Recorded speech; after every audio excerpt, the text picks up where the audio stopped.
Bonjour tout le monde. Pour cette période pré-Coupe du Monde, j'analyse avec les fans des différentes nations leur propre équipe, que l'on verra sur les terrains dès la mi-juin 2026. Les joueurs à suivre, les effectifs ou encore les tendances seront passés au crible. Grand amoureux du football écossais, Louis est impatient d'entendre Flower of Scotland lors de cette Coupe du Monde. Cet hymne mythique, nous ne l'avons plus entendu au mondial depuis 1998. Bonne écoute à vous. Alors bonjour, déjà merci d'avoir accepté l'invitation. Pourrais-tu te présenter pour les auditeurs qui ne te connaîtraient pas?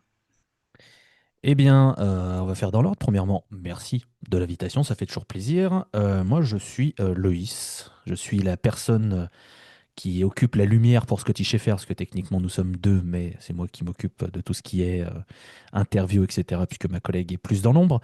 Je suis spécialiste du football écossais, c'est-à-dire ce qu'il se passe dans les championnats en Écosse, plus la sélection écossaise.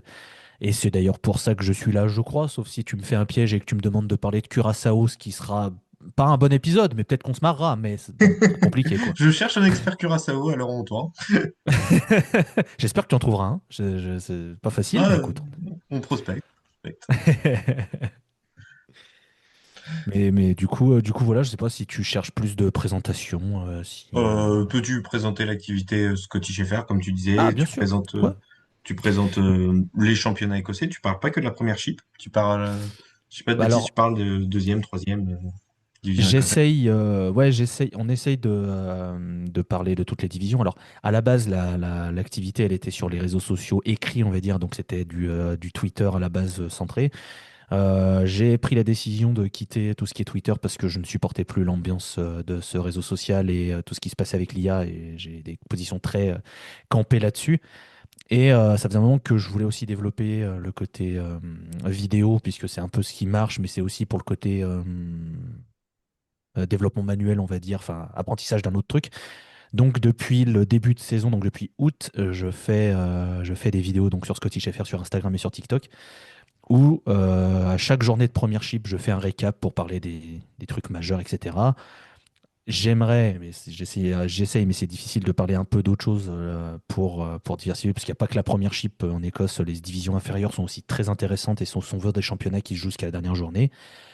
Et j'essaye et je veux parler aussi un petit peu de la sélection, même si je l'ai mise entre guillemets de côté, parce que les matchs étaient un peu moins importants. Les matchs amicaux, je ne les ai pas couverts, mais là, pour la Coupe du Monde, je vais évidemment présenter le groupe quand il sera annoncé, etc. Enfin, donc voilà, donc l'activité principale, là, elle est sur les vidéos sur Instagram et sur TikTok, et puis sur Blue Sky aussi, même si c'est moins actif, je reste toujours à l'affût. Bien sûr. D'où te vient cette passion pour l'Écosse? Ça a des origines écossaises ou à des voyages en Écosse ou... Non, non, non, je suis d'origine arménienne, pour être très honnête. Donc un peu loin de l'Écosse, quoi, c'est pas à côté. Mais autour de 2005-2006, je suis tombé amoureux d'un club qui s'appelle Heart of Midlothian, qui est actuellement leader au moment où on enregistre, donc ça tombe bien cette saison. Mais en fait, je suis tombé amoureux de ce club et en approfondissant un peu ce qui se passait autour du club, j'ai eu envie d'écrire sur ce club. Et en fait, en regardant un peu, le pays et le football qu'il y avait là-bas m'a grave intéressé. J'ai trouvé qu'il y avait quelque chose de passionnant, que ce soit du côté des supporters, que du côté des histoires, etc. Et donc, je me suis mis à suivre de plus en plus ce qui se passait en Écosse pour écrire dessus, vraiment m'intéresser aux équipes, aux joueurs, etc. Et donc, voilà là où j'en suis. Mais je n'ai aucun lien de sang ou quoi aux caisses avec l'Écosse. C'est vraiment par hasard. C'est grâce à FIFA, pour être très honnête, en plus, pour aller au bout de l'histoire. Donc voilà. Oh, bah c'est très intéressant d'avoir des gens qui ont une passion qui viennent de diverses raisons, parce peut y avoir des gens issus de la diaspora ou des gens qui se passionnent, parce que même l'histoire de certains pays est assez fascinant. Je te propose de commencer cette preview de l'Écosse sur un bref historique de l'Écosse en Coupe du Monde. L'Écosse fera donc sa neuvième Coupe du Monde en 2026. Et ce sera un retour parce que c'est la première Coupe du Monde depuis 1998. Est-ce qu'on peut dire que le prime de l'Écosse était plus dans les années 70-80 où ils arrivent à participer à 5 Coupes du Monde de suite, si j'ai pas de bêtises.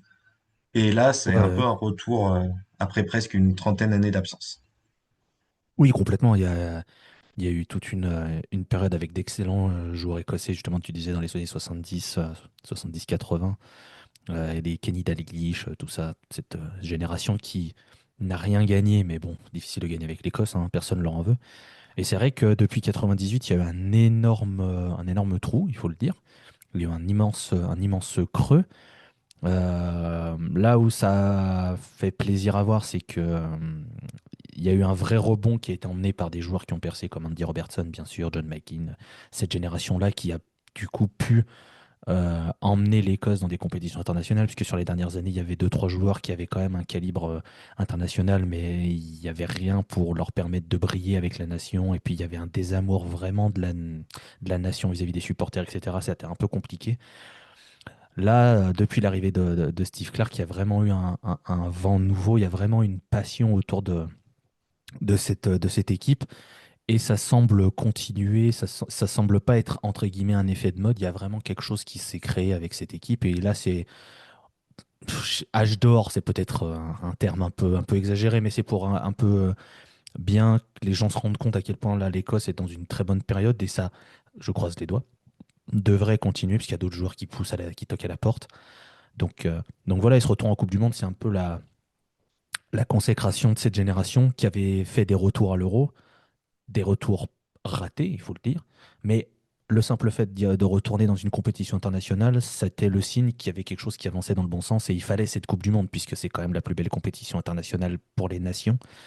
Et donc le fait de pouvoir retourner à la Coupe du Monde, c'est le saut de validation que cette génération voilà, a fait quelque chose de grand. Maintenant, il faut passer des caps. Et je vais éviter de trop te brûler ton conducteur pour pas aller trop Oui, vite. parce Mais que j'ai voilà. l'impression que dans les fins des années 2000, début des années 2010, c'était une période de très grosse vache maigre Oui, en Écosse, avec notamment ce qui est connu, c'est la rétrogradation des Rangers, notamment. Et j'ai envie de dire, un championnat d'Écosse sans le Old Firm, que je vais éviter de prononcer à l'anglaise, c'est comme une Liga sans Barça Real, en quelque sorte, si on devait faire une analogie. ouais. En fait, moi, je suis très ambivalent par rapport à ça parce que pour moi, ça a été surtout une occasion manquée pour les autres équipes d'essayer d'être ambitieuses. Mhm. Et en fait, quand tu regardes, il y a une petite période où Aberdeen a loupé le coche pour devenir, allez, on va dire une deuxième force et demie, là où le Celtic était au-dessus, mais le Celtic ne recrutait pas bien, ne faisait pas les bons efforts pour progresser parce que peut-être qu'il leur manquait les Rangers, etc. Et de l'autre côté, Aberdeen est passé tout proche sur une saison de battre le Celtic et de vraiment chambouler le truc. Et je pense que c'est une occasion manquée pour les autres équipes de se dire, ah, il y a peut-être une place à prendre. Après, il y a eu beaucoup de crises dans cette période-là. Il y a eu Hearts qui a eu des gros problèmes financiers, qui est descendu en D2 et qui s'est fait sauver à la dernière minute du jour de rachat possible. Sinon, c'était liquidation. Donc les Rangers sont tombés, évidemment. Il y a des clubs Hibernian qui est tombé en deuxième division, ça a été compliqué pour eux. Dundee United, enfin bref. Les droits télé, la chute des droits télé de Setenta, tout ça, c'est des histoires qui ont déjà été racontées, mais c'est vrai que ça a fait beaucoup de mal. Et en effet, c'est plus compliqué derrière de pouvoir briller quand t'es un club qui est en difficulté, etc. C'est vrai que ça a été un environnement très morose. Puis en plus, en fait, c'est vraiment le cercle vicieux de tes clubs vont pas bien, mais ta sélection, c'est horrible aussi. Donc, est-ce que t'as pas envie de t'impliquer? Enfin, c'est tout un cercle Oui, qui oui, fait que. Voilà. oui, oui, je vois très bien. C'est un cercle vicieux. Je te propose de faire un petit flashback sur il y a 4 ans pour qualification à la Coupe du Monde 2022. Est presque sur sa belle série de son retour à l'Euro et se qualifie pour les barrages.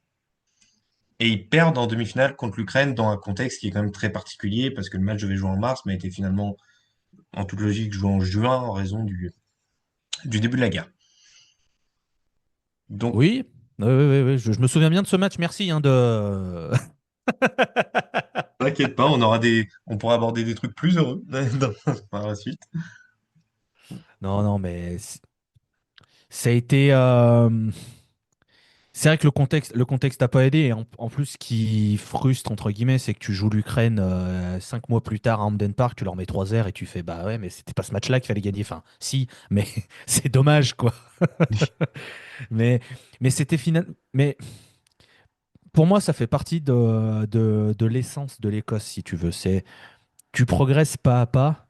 Et au moment où tu crois que tu as enfin franchi ce cap, tu te reprends le mur de la réalité en pleine tronche et tu fais ah, il nous reste encore tout ça. D'accord. Et je pense que c'était un mal pour un bien. Ça a permis à tout ce groupe de voir qu'il manquait encore un truc. il manquait pas grand-chose, mais il manquait un truc. Et on l'a vu sur la campagne pour se qualifier pour la Coupe du Monde 2026.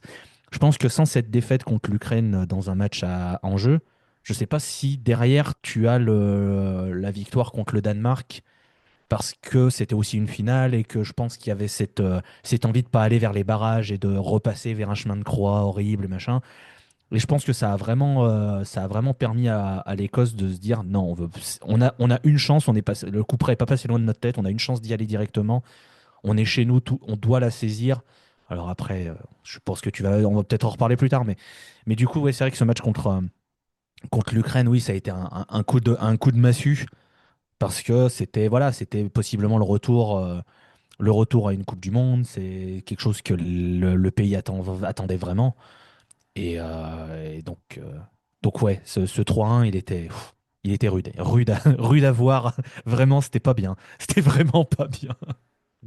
Mais il y a eu du mieux entre-temps, parce que lors des qualifications pour l'Euro 2024, l'Écosse se qualifie assez facilement pour l'Euro. Ils sont même en bugne à bugne avec l'Espagne, mais il n'y a pas de question de troisième place, quatrième place. Ils étaient clairement premier et deuxième avec l'Espagne, et il n'y a pas eu de discussion. L'Euro qui a suivi était peut-être un petit peu plus compliqué. Alors, pour revenir sur les qualifs, oui, l'Écosse finit deuxième, mais il y a un truc vraiment qui marque, c'est déjà la victoire contre l'Espagne à Hampden, où tu te dis, ah bon, on peut faire ça, nous? Ah bon? Genre, vraiment? Avec la confirmation que Scott McTominay était vraiment un joueur à part et que qu'est-ce qu'il a bien fait d'aller à Naples. Merci l'Italie, hein. Vraiment, le changement apporté par l'Italie à Scott McTominay, c'est le truc, c'est le facteur qui manquait à l'Écosse parce que on savait que Scott McTominay pouvait être un joueur majeur de cette sélection, mais il a été brinque-ballé en défense, dans une défense à 5 puis milieu, puis à United ça allait pas, et c'était compliqué, machin. Et là, tout s'est enchaîné. Il a été très bon contre l'Espagne. Il a été important dans toute la campagne de l'Euro 2024. Il signe à Napoli, il fait une saison monstrueuse. Il est joueur de la saison, il gagne le titre, etc. Tout un truc s'est débloqué chez Scott McTominay. Et maintenant, bah voilà, il a les clés du camion. Tiens, c'est ton équipe maintenant. T'as tout le monde autour, mais c'est pour toi. Et oui, et cette campagne de qualification, il y a un match qui est très important, c'est la victoire en Norvège où l'Écosse fait un match affreux. Vraiment, l'Écosse est nulle. Et en 3 minutes, tu mets 2 buts, tu gagnes 2-1 en Norvège. Et c'est ce match-là où en fait, bah, tu commences la campagne, tu as 3 victoires en 3 matchs. En tapant l'Espagne chez toi et la Norvège chez eux, tu te dis, mais en fait, on peut faire un truc. Il y a une porte. Et derrière, t'en profites contre la Géorgie, qui reste une nation prenable, même s'il y a des très bons joueurs. Normalement, l'Écosse doit être un peu au-dessus. Tu vas gagner à Chypre 3-0 en plus. Et là, tu te dis, donc on a fait 5 victoires en 5 matchs. Normalement, c'est tout droit. Et après, tu prends les points qu'il faut. Tu perds que 2-0 en Espagne, rien de honteux. Donc, je veux dire, cette campagne d'Euro, elle a été importante aussi pour montrer que l'Écosse a sa place. C'est pas genre un coup de chance de la Ligue des Nations et c'est un barrage et c'est une séance de tir au but et tu l'arraches au bout de. Comme la première fois où l'Écosse revient à l'Euro, que tu gagnes en Serbie au tir au but. Voilà. Là, tu as fini une campagne où tu dis, OK, tu es deuxième derrière l'Espagne, mais t'es pas ridicule, tu fais des très bons matchs, tu mérites d'aller à l'Euro. Bon, après, voilà, il y a l'Euro. C'était pas un bon souvenir, vraiment. Des matchs vraiment affreux. C'est nul. Nul. Et, et c'est pour ça que je suis un peu. C'est pas inquiet, mais je suis un peu frileux sur cette Coupe du Monde parce que les deux participations à l'Euro, que ce soit en 2020 ou 2024, t'as l'impression que l'Écosse était contente d'être là et après on s'en fout. Tu vois, il n'y avait pas l'ambition de faire quelque chose. Et c'est dommage. Et c'est très dommage parce que tu ressors où l'Euro 2020, tu te satisfais d'un nul contre l'Angleterre, super, mais les deux autres matchs, t'es inexistant. Et l'Euro 2024, tu fais nul contre la Suisse où tu te dis, allez, peut-être qu'en battant la Hongrie, qui était une bonne nation, mais qui était prenable sur le papier, tu peux essayer de faire deuxième. Tu perds 1-0, t'es nul, il se passe rien, il n'y a pas de jeu. Tu fais, bah ouais, mais en fait, là, les gars, je sais pas, faites quelque chose. Donc, donc voilà, je reste toujours un peu sur ma faim sur cette Coupe du Monde. J'espère qu'ils vont me faire mentir. Peut-être ils attendaient la Coupe du Monde pour vraiment se montrer. Je sais pas, hein. Mais il y a plein de choses autour de cette Coupe du Monde. Ça va être intéressant, ce qu'il va y avoir, à mon avis, beaucoup de changements après. Mais Mais en préambule de la Coupe du Monde, il y a eu les qualifications Bien pour sûr. la transition, avec un groupe qu'on pourrait presque qualifier d'homogène avec le Danemark, la Grèce, peut-être la Biélorussie qui a un petit ton en dessous, mais j'avais l'impression que le Danemark était favori, mais pas non plus immensément favori. L'Écosse et la Grèce, ça, ils se battraient pour la deuxième place, mais ce serait pas un scandale si l'un d'entre eux prendrait la première. Et la Biélorussie qui est un petit ton en dessous. Non, mais Peux-tu résumer complètement. cette phase de qualification, même si j'ai conscience qu'on va finir par parler du finish, entre guillemets. Bah, en fait, elle se résume que sur le finish, entre guillemets, parce que l'équation, elle était simple au 15 novembre. Si l'Écosse perd pas contre la Grèce, t'as une finale contre le Danemark, à domicile, quoi qu'il arrive. Donc, c'était simple, il fallait ne pas perdre en Grèce. Alors, c'est plus facile à dire qu'à faire. La Grèce reste une bonne nation, comme tu l'as dit. Tu paumes 3-2, t'es mené 3-0, il n'y a rien qui va. Et en fait, à 3-0, je pense que tu as énormément de supporters écossais qui se sont dit, et voilà, encore une fois, on a l'opportunité d'aller faire un truc et on se foire à la fin. C'était arrivé il y a quelques années. C'était pour l'Euro, si je dis pas de bêtises, où tu dois gagner contre la Slovaquie, qui n'était pas une nation. Et tu as fait une campagne formidable, et je crois que tu dois prendre un point sur les deux derniers matchs. Tu fais deux défaites, t'es nul. Et ça avait marqué beaucoup de gens à l'époque, parce que tu te dis, ça y est, on va enfin revenir à l'Euro, tout est là. Non. Et donc là, tu étais dans une bonne position pour au moins avoir une finale pour aller à la Coupe du Monde, et tu te paumes en Grèce. Par chance, le Danemark ne gagne pas face à la Biélorussie, c'est incompréhensible. Là, je ne sais pas ce qui s'est passé, tant mieux. Et puis bah, derrière, dernier match, tu es à domicile, le stade est plein, tu joues le Danemark, une très belle nation. Le scénario, euh, le scénario est dingue. McTominay qui met un retourné au bout de 2 minutes. Tu fais, non, mais d'accord, le mec marche sur l'eau. Le Danemark égalise, il y a le carton rouge. Tu reprends l'avantage grâce à Shankland. Derrière, tu reprends un but limite sur le coup d'envoi. Tu fais, oui, non, mais dites-le si vous vouliez pas aller, si vous voulez pas aller à la Coupe du Monde, parce que là, tu te dis, non, mais c'est pas possible.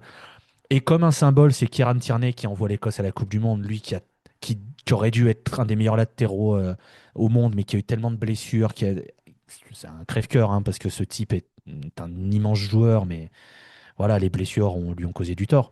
La frappe qu'il met, elle est magnifique, elle passe à rien du joueur danois, elle est enroulée à la 92e, t'as Amden qui exulte, c'est magnifique, et puis Kenny McLean qui envoie une frappe de 60 mètres, tu te dis oui, très bien, d'accord, et ben on fait comme ça, bravo.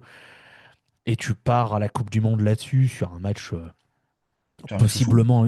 Ouais, c'est possiblement, je pense, dans le podium des plus grands matchs de l'Écosse de l'histoire, je dirais. Parce que tu as les buts, tu as le scénario, tu as l'ambiance, tu as les joueurs qui marquent, c'est assez fort. Donc ouais, ouais, non, c'est fou. Et du coup, tu tamponnes ton billet pour les États-Unis. Non, c'est un grand moment. Et ouais, le but de Tierney, vraiment, c'est fou, tu vois. La frappe est tellement belle, c'est incroyable. Donc, ouais, non, je me suis refait énormément les buts commentés, que ce soit par les gens de la radio de la BBC ou les gens de. C'est la BBC aussi qui diffuse à la télé, mais donc il y a BBC Radio, BBC TV, les mecs qui hurlent, les vibrations, le stade qui bouge, c'est trop fort. Et les gens qui étaient au stade qui racontent à quel point c'était peut-être le Oui, plus oui, grand bah, match qu'ils aient vu de leur vie. j'ai un ami à moi qui y était. Oh, oh Raph, la chance, Raph, que je salue s'il écoute ce podcast. Il était au stade, qui est oh le la plus grand match de chance. sa vie et je Bah pense ouais. très peu de contestation. Ouais, ouais, ouais. Tu serres la main, tu dis bah bravo. Juste bravo. Bref, on va parler aussi un peu de l'effectif qui sera présent lors de cette Coupe du Monde. On a souvent, pour mauvais cliché, peut-être pour les sélections issues des îles britanniques, de dire c'est une grande majorité de joueurs de D2, D3 anglaises. Quelques joueurs en première ligue. Sauf que l'Écosse, il y a quand même, comme tu dis, il y a du McTominay, il y a du Hendry qui joue en Arabie Saoudite. Il y a quand même quelques joueurs qui s'exportent plus. Et il y a un championnat, contrairement à d'autres nations comme le Pays de Galles, notamment, il y a un championnat local qui est quand même assez fort. Il y a du Celtics, du Rangers, du Hearts qui joue le titre. Peux-tu résumer un peu cet effectif-là, cet effectif de l'Écosse? Oh bah écoutez, je peux vous le résumer en une phrase. Le milieu de terrain. Voilà, il n'y a rien autour, hein. C'est vraiment c'est Ouais, le Waterloo milieu, hors il de est vraiment plaine, la hein. plaque tournante, quoi. Oh oui, oui, oui. Voilà, j'exagère en défense, t'as quand même encore Andy Robertson, t'as Kieran Tierney qui est plutôt pas mal, t'as du Nathan Patterson qui revient doucement avec Everton. Je suis un peu sévère, la défense, ça va. Mais c'est le milieu de terrain qui est le point central de cette nation. Scott McTominay, John McGinn, Billy Gilmour, Lewis Ferguson, Lennon Miller, Andy Irving, Josh Mulligan, pour ne citer que quelques noms. Enfin, vraiment, au niveau milieu centraux, on va dire, milieu Mm. défensif, 6, 8, 10, on va dire, dans ces postes-là, c'est là où l'Écosse Mm. est la plus forte, très clairement. Oui, Donc, donc oui, et ce qui me fait plaisir à voir, c'est que il y a certes des joueurs écossais qui évoluent en Angleterre, puisqu'il y a toujours ces liens entre l'Écosse et l'Angleterre, surtout depuis le Brexit, où je pense que les clubs anglais voient d'un bon œil de récupérer des joueurs écossais pour pas trop cher, et ça évite de rentrer dans tout ce qui est permis de travail, etc. Les joueurs de football manager, je pense que vous connaîtrez, vous comprendrez très bien de quoi je parle. Mais par contre, il y a énormément, enfin, il y a une belle vague de joueurs italiens qui partent, de joueurs italiens, de joueurs écossais qui partent en Italie, pardon, puisqu'on a les deux de Napoli, donc McTominay et Gilmour, on a Lennon Miller qui est signé à l'Udinese, Lewis Ferguson qui est à Bologne, il y a Che Adams qui est au Torino, il y a Kieran Bowie qui est à l'Hellas Vérone, Josh Doig qui est à Sassuolo, Aaron Hickey est passé par l'Italie avant d'arriver après en Angleterre. Enfin, il y a vraiment cette envie de connaître un autre championnat et une autre culture, et je pense que c'est ce qui aide énormément aussi l'Écosse à devenir une meilleure nation, c'est de voir ce qui se passe hors des frontières des îles britanniques et d'apprendre ce qui se passe dans d'autres championnats. Pour moi, ça ne peut qu'aller vers le mieux. Et je pense qu'il y a d'autres joueurs qui seront beaucoup plus enclins à aller vers l'Italie et à se développer en tant qu'humain et en tant que joueur dans ce championnat qui est très intéressant, je trouve. Et c'est donnant-donnant, puisque du point de vue italien, tu récupères, entre guillemets, des joueurs pas trop chers qui restent britanniques. Et on sait très bien que si tu as un joueur britannique qui est un peu bon à l'étranger, les clubs de Première Ligue pourraient très bien venir les chercher. Et la taxe Première Ligue, un joueur que tu as acheté 6 millions, il fait une très bonne saison, tu peux le revendre 35. On sait très bien les chiffres complètement ahurissants du marché des transferts. Mais voilà, c'est donnant-donnant. Et je suis très curieux de voir dans les années futures si cet exil, entre guillemets, va continuer, ce que j'espère, sincèrement. Mais ça, après, je ne suis pas agent de joueur, hein, j'ai pas de... j'ai pas d'intérêt spécialement à placer des joueurs en Italie. Je pense que c'est juste pour le développement personnel de ces joueurs, c'est une bonne chose. alors, tu parlais de l'exemple de McTominay, est-ce que lui, encore plus qu'un autre, peut ouvrir une boîte de Pandore, lui qui est un peu la star de cette sélection écossaise, le fait qu'il soit parti au Napoli, qui s'éclate au Napoli, qui était le meilleur joueur de la saison d'un Napoli champion, et ça permet aussi à des gens de se dire, pourquoi pas? Pourquoi pas partir? Alors qu'à une époque, peut-être qu'il y a 10, 15 ans en arrière, il restait que dans le giron des îles britanniques, que ce soit en championnat local ou en première ligue, voire en dessous. Oui, totalement. Euh, c'est plus facile, entre guillemets, quand tu es un jeune joueur, de te dire je vais réussir dans un endroit si tu vois qu'il y a un exemple qui marche très bien. Et c'est normal, tu vois, tes milieux de terrain, tu vois que McTominay s'éclate bien, que Billy Gilmour s'éclate bien aussi, que tu as Lewis Ferguson à Bologne, qui est un joueur moi, que j'aime vraiment beaucoup et qui était convoité par la Juve quand il était en forme avant qu'il se fasse les croisés malheureusement il y a quelques années, enfin il y a un an et quelques. Donc forcément, tu vois, je prends l'exemple de Lennon Miller, qui est un joueur que j'aime beaucoup. Le fait qu'il aille à l'Udinese, je trouve que c'est plutôt bon parce qu'il a vu des exemples de milieu de terrain réussir. Donc il peut se dire, OK, s'ils ont réussi, si ces joueurs sont devenus des joueurs clés de leur équipe en Serie A, il n'y a pas de raison que j'y arrive pas si je mets les bons ingrédients. Parce qu'après, il y a évidemment, Bien voilà, il n'y a sûr. pas le fait juste d'aller en Italie. Voilà. Et Lennon Miller qui a 19 ans, ça va prendre un petit peu de temps pour qu'il devienne un joueur vraiment accompli, mais je m'inquiète pas pour lui. Et je pense, comme tu dis, que de voir un Scott McTominay s'éclater au Napoli, ça peut l'aider. Et puis, comme il y a le lien aussi avec la sélection, je ne serais pas surpris que les deux soient en contact pour lui filer des tips d'acclimatation sur le championnat, etc. Et je pense que ça peut être que bénéfique pour un joueur comme ça. Oui, bien sûr. Et tu parlais du milieu de terrain qui est un peu la plaque tournante. Est-ce qu'il y a plutôt des secteurs où il y a plus de lacunes, justement? Et, co- et comment Stevie Clark, qui est là quand même depuis quelques temps déjà, essaie de Oui. compenser au mieux? Bah, les deux points faibles, c'est on va dire les deux extrêmes entre guillemets, c'est-à-dire le gardien et l'attaque. Gardien de but, il y a un vrai trou générationnel, c'est très compliqué de trouver un gardien de but. Quand t'en viens à te dire que le gardien titulaire, s'il est remis de blessure, c'est Craig Gordon à 43 ans, j'adore Craig Gordon, hein. J'ai que de l'amour pour lui. Mais bon, t'as envie de te dire, t'as peut-être mieux, je sais pas. Alors, il est encore à un niveau, enfin, je veux dire, contre le Danemark, le match qu'il fait, tu te dis, mais tu as 43 ans, Craig, et tu fais ça? Comment? Comment? Pour tout vous dire, j'ai 31 ans au moment où on enregistre. Je fais un peu un effort, j'ai les genoux qui craquent et ma cheville qui tourne, moi, hein. Donc, vraiment, 43 ans, il est encore au niveau. Tu fais, mais comment tu fais? Mais derrière, enfin, c'est compliqué. Angus Gunn, c'est correct, quoi, mais c'est pas un grand gardien.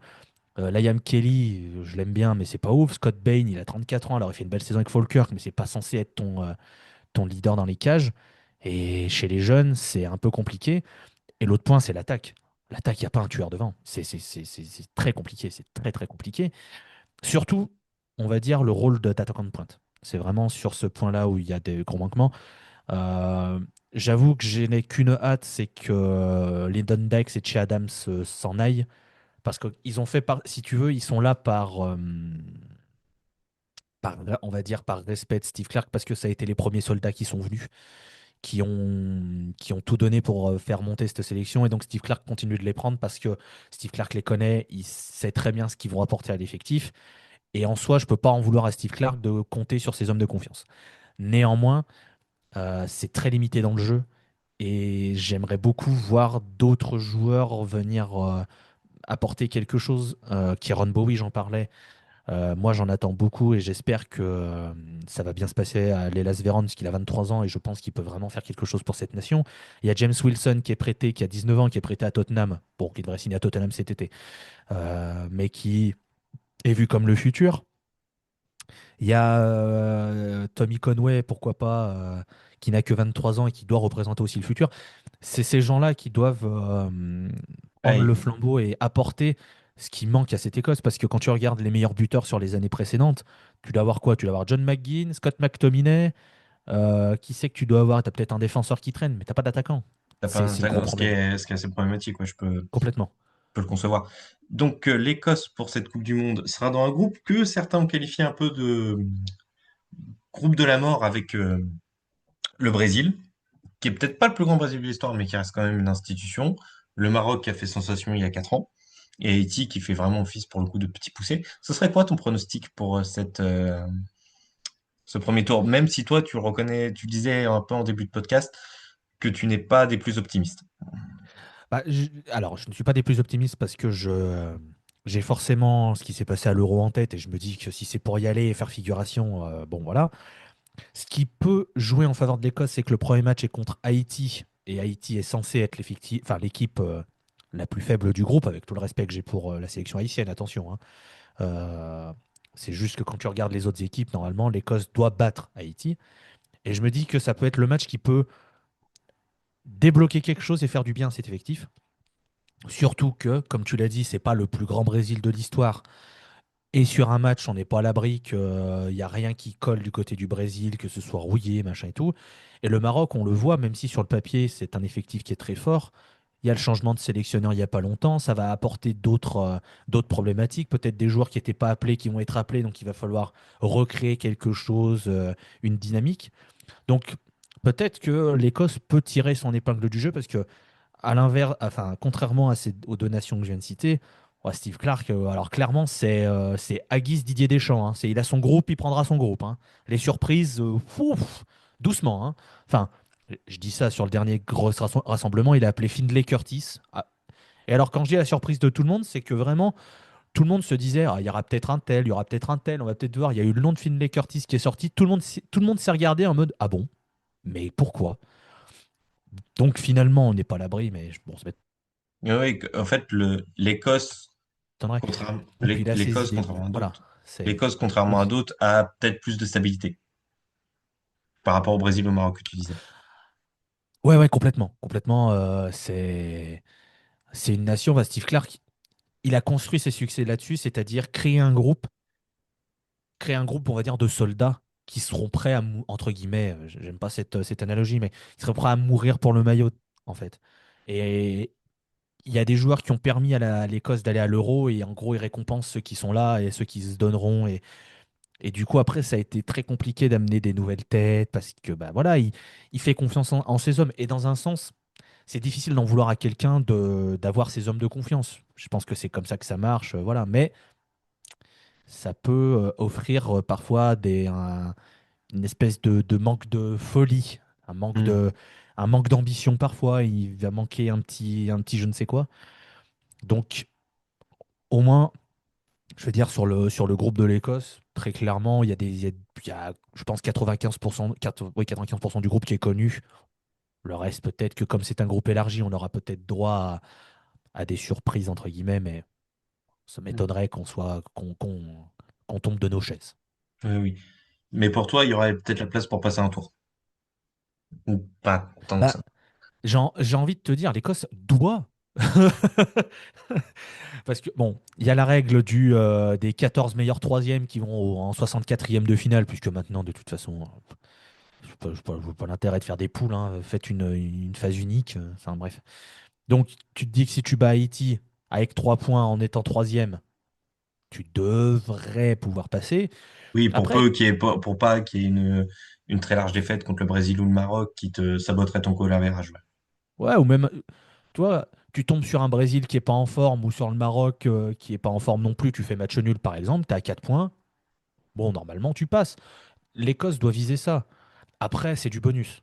Mais déjà, Ok. si tu arrives à passer cette espèce de plafond de verre qu'est le passage des poules, là, on pourra discuter. Là, au moins, ça fera du bien à tout le monde parce que c'est ce qui manque à cette nation, c'est de passer les poules en Coupe du Monde, hein, très clairement. C'est compliqué. Ouais, le premier plafond est passé en s'étant qualifié primo pour l'Euro 2020 et secondo pour la Coupe du Monde 2026. Là, ça serait entre guillemets une continuité de repasser un tour à cette Coupe du Monde.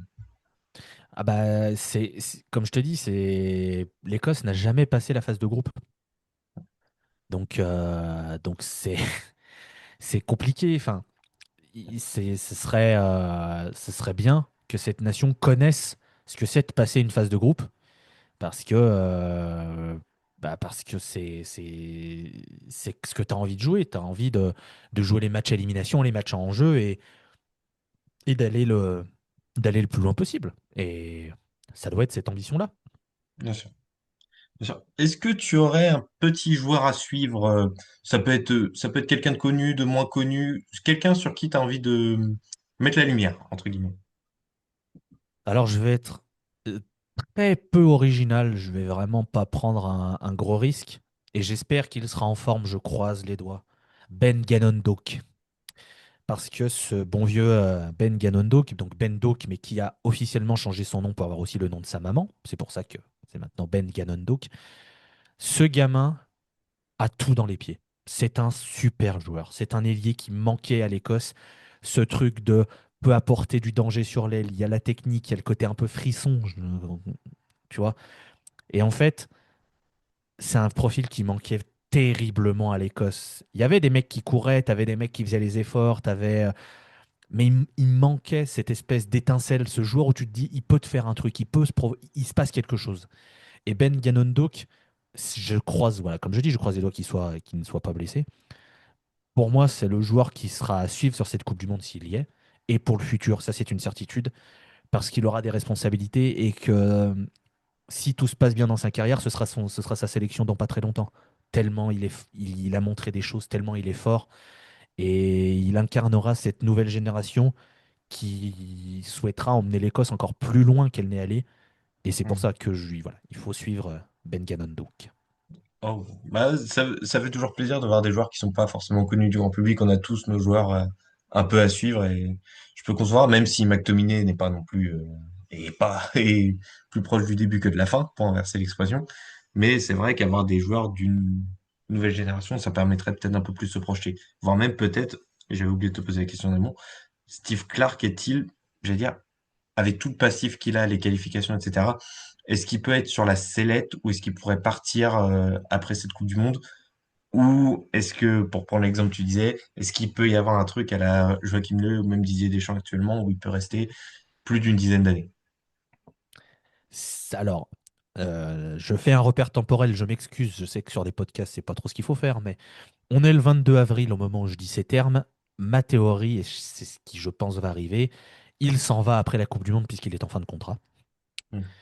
Parce qu'en fait, Steve Clark a été on va dire, le premier échelon de la fusée, mais il manque ce truc pour vraiment projeter l'Écosse plus loin, si tu veux. Et je pense qu'il arrive au bout d'un cycle et qu'il manque de renouvellement dans ses idées. Et si ces idées étaient nécessaires pour inculquer cette espèce de mentalité de gagnant ou de plus avoir cette mentalité de perdant plutôt en Écosse, maintenant il faut développer autre chose avec cette nation. Et je pense que, tu vois, il a ramené l'Écosse à l'Euro, il ramène l'Écosse à la Coupe du Monde. Je pense qu'il va faire la Coupe du Monde et qu'on va dire merci pour tout. On va attaquer un nouveau cycle. Moi, c'est ce que je ferai en tout cas, pour essayer justement que l'Écosse ne soit plus qu'un. Enfin, qu'on se dise, ah, il y a l'Écosse à la Coupe du Monde, oui, bah c'est normal. Et pas genre, ah tiens, ils sont de retour. Et voilà, je pense que ce sera ça. Je ne sais pas qui prendrait la suite. Potentiellement, alors ça, il n'y a aucune info, hein, c'est que mon ressenti, mais je verrais bien un Steven Naismith prendre la suite de la sélection. Il est déjà dans le staff, il a déjà entraîné, ancien international. Je me dis qu'il y a peut-être quelque chose qui pourrait se faire. Mais oui, je pense que Steve Clark va arrêter la sélection et je ne serais pas surpris, même si ce sont des joueurs qui ont encore qui ont encore quelques années devant eux, mais je ne serais pas surpris que tu aies un Andy Robertson, peut-être un John McGinn ou que sais-je qui décide de partir entre guillemets en disant on a tout donné, on, la nouvelle génération doit prendre la suite et on amorce quelque chose de nouveau. Alors, je suis un peu sévère, McGinn a 31 ans, il a encore un peu de temps. Andy Robertson a 32 ans, mais on sait que ça a été compliqué cette saison. Donc. Mais je me dis que ça peut être cette Coupe du Monde un peu la fin du chapitre, un très beau chapitre, puisque Steve Clark, c'est potentiellement top 3 sélectionneur de l'histoire de l'Écosse, voire si on me dit qu'il est top 1, ce sera Pourquoi pas? difficile. C'est pas un Enfin, blasphème pour toi? non, non, c'est clairement pas un blasphème et j'entendrai totalement ça. Donc, donc voilà, je pense que ce serait la meilleure décision, en tout cas pour tout le monde, qu'il fasse la Coupe du Monde, qu'il parte la tête haute en disant voilà, j'ai tout fait, maintenant je suis fatigué, j'ai fait. Il a quoi? Il a 9 ans, je crois, parce qu'il arrive. Je crois que c'est 2017 quand il arrive, Steve Clark, si je dis pas de bêtises. 2019, pardon. 2017, il était avec Kilmarnock. Donc ça fait 7 ans, ce qui est déjà pas mal, hein, attention. Oh, c'est clair, pas mal, ouais. Euh, 7 ans, il a 62 ans aussi, lui. Donc peut-être que voilà, il y a aussi une fatigue humaine, on va dire. Donc, euh, donc ouais, je pense que ce sera la dernière compétition de Steve Clark. Ouais. Bah, je te remercie pour ce tour d'horizon de la sélection écossaise. Merci Avec d'avoir plaisir. participé. Je te laisse le mot de la fin. Eh ben, déjà, merci de l'invitation encore. Ça fait toujours plaisir de parler de l'Écosse. J'espère que vous serez bienveillants envers l'Écosse parce que je sais que certains ont encore ce truc de c'est un petit pays, c'est une Farmers League, machin, mais il y a des très très belles choses à voir dans ce pays, des fans passionnés, des stades magnifiques et des belles histoires à ne plus savoir quoi en faire. Donc donnez sa chance au produit, c'est un pays qui le mérite. Et puis bah, écoute, j'espère qu'on passera une bonne Coupe du Monde, hein, malgré les circonstances tout autour, bien sûr. J'espère voir Et la puis, Tartan Army très présente. oh, alors j'ai envie de te dire que normalement, ça devrait être le cas, mais vu les prix, bon, ça va peut-être réfréner certains, hein, parce que bon, ça reste que du football. Mais oui, normalement, je pense qu'il y en a déjà qui ont planifié les vacances, qui ont déjà. Et je pense que ça fera du bruit et que l'alcool coulera à flot. Quelle surprise, personne n'est surpris. Mais en tout cas, merci Lucas, c'était un plaisir. Et moi qui te remercie, Loïs. Je remercie Loïs pour son analyse poussée de l'Écosse. Rendez-vous très vite pour un prochain épisode. Ciao!